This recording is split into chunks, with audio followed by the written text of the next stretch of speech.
Welcome back to another video, guys.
Introduction. Lovelies. Babylon want me down. Selassie, the no rich. Ow. Yes, people. Okay, do you know about them tunes though? Like, I know they're a bit old. I'm a little bit behind, but you know, sometimes you just need that little turn up by yourself. But yes, so welcome back to another video, guys. I'm just gonna do like a little quick chit chat, just like a word of encouragement, you know, only upwards and onwards and upwards, whichever way you want to go about it don't really matter. But thank you so much for clicking on this video, and let's get into it. So what I'm having right now is an Oreo Crush'em, which doesn't taste like Oreo at all. So if you watched my previous video, I just kind of explained why I was MIA in January, and also a little bit of the death of my nan. Basically, I just wanted to like do a little video of encouragement. Like, January was such a tough month, not only for me but for a lot of people that I was talking to was literally like, January is mad, you know, people lost family members, you know, people just going through a really hard time. And I kind of realized that it wasn't just me that was going through it, a lot of people were. And I just wanted to touch a little bit about how to get over grief, or you know, how to get over the loss of somebody, because it's something that I've had to do, and you know, I'm in the process of doing. So anybody that's experiencing anything similar, you know, we're in it together, baby, we're in it together, and we're gonna come out together.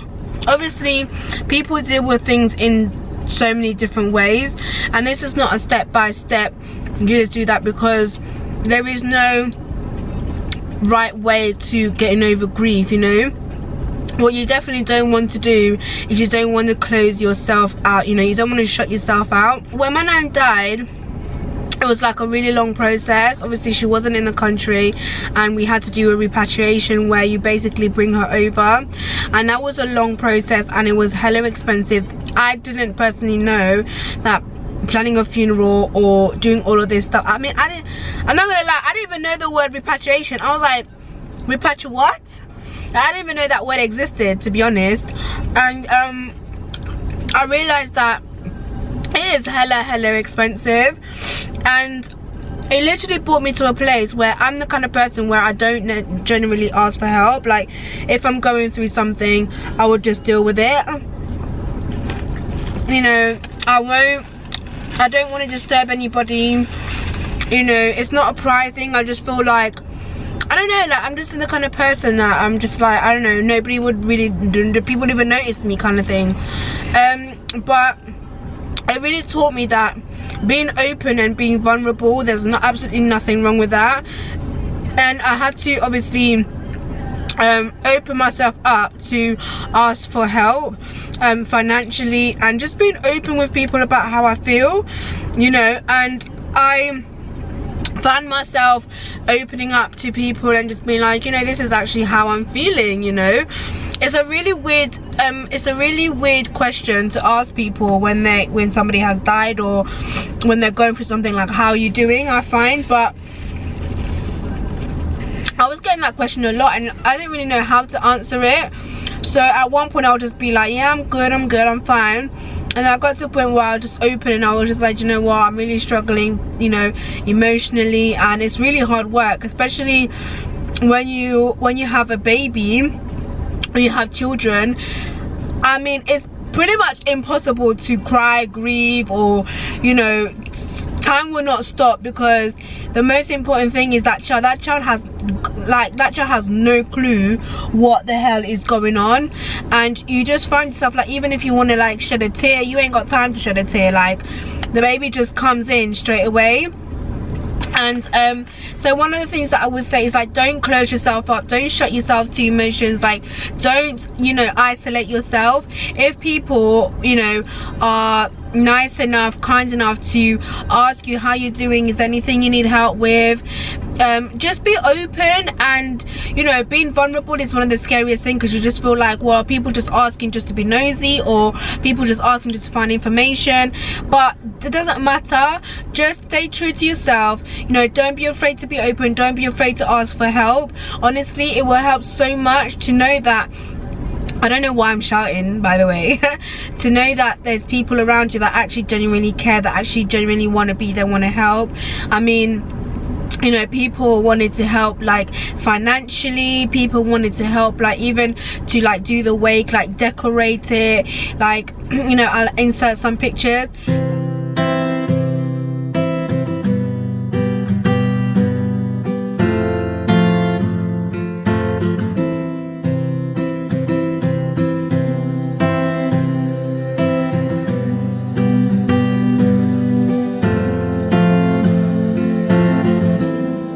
Like, and without asking for anything back. And honestly, like, I was so touched. I was like, you don't even know me that well, or, you know, we don't even kiki like that, but you would actually do that.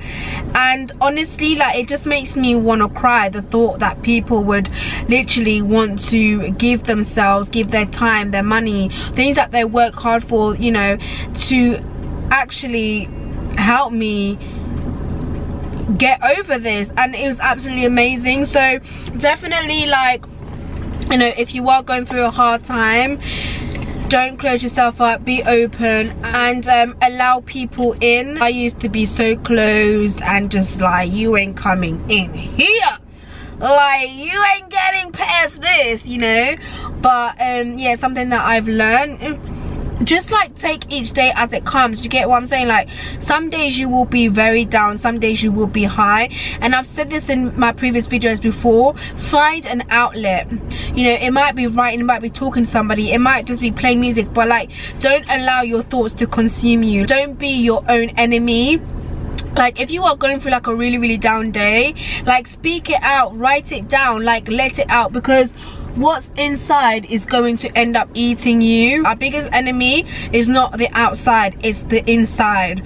You know, that's where we eat ourselves up, from the inside out, and that's the deadliest thing ever. So, you know, find an outlet, don't be discouraged, you know, like, take each day as it comes, because trust me, your healing, your peace will come. And it might take some time, it might take longer, but it surely will come. I promise you, I promise you, I promise you, I promise you, it will come if you only just believe, stay strong, you know.